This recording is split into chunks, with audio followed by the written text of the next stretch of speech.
Hi, my name's Bob Carrier. Make these night lights here. So here's your night light in the dark. As you can see, it's fairly bright. Has an edge all the way around it. It's a '69 Ford Mustang. That actually was the first car I ever owned. And I'm going to show you a little bit of the tricks I've used to do them. Okay.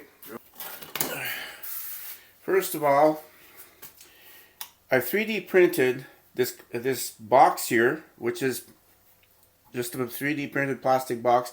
Allows me to put water in it.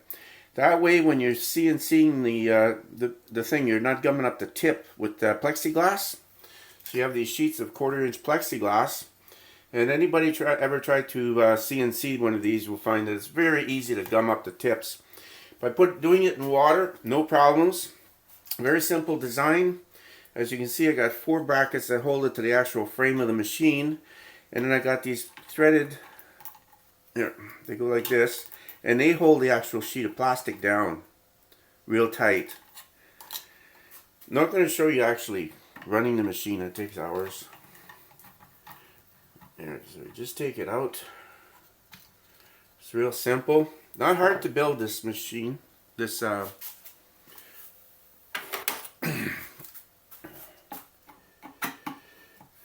and pull it out. As you can see, I built it rather tight. But then you don't want this thing floating around once you start 3D CNCing it. There we go. I'm going to take a bucket of water here.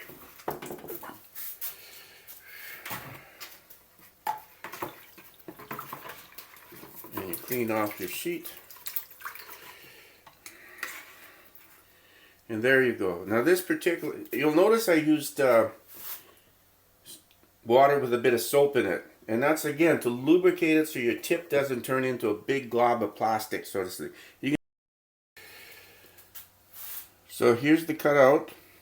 This particular one is the crucifixion, based on Ron Wyatt's discovery. Now his discovery was that the Ark of the Covenant is just below the crucifixion spot in Jerusalem, just below Golgotha.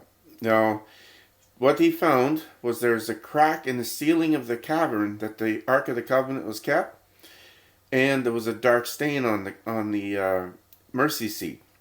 Following the crack up, he discovered it was the crucifixion site, a square hole that held Jesus' cross. It has a rent or a crack in it that went all the way down. So the blood of Jesus came down, followed the crack, and landed on the mercy seat, fulfilling what was required for the Passover, that a sacrificed lamb had its blood shed on the mercy seat. So Jesus fulfilled that once and for all. And that is where it is right now. So I always wondered why the crack in why the Bible says the earth shook and the rock rent. What rock? You know, that's the rock that supported the cross. So the cross would have shifted, scared everybody. Anyways, so these are how they're made. And like I said, you fill the bottom tray here with water, and then you don't have any problems with these. These are carved pretty deep, and they emit a lot of light with one LED. So I hope this answers all your questions. I'm sure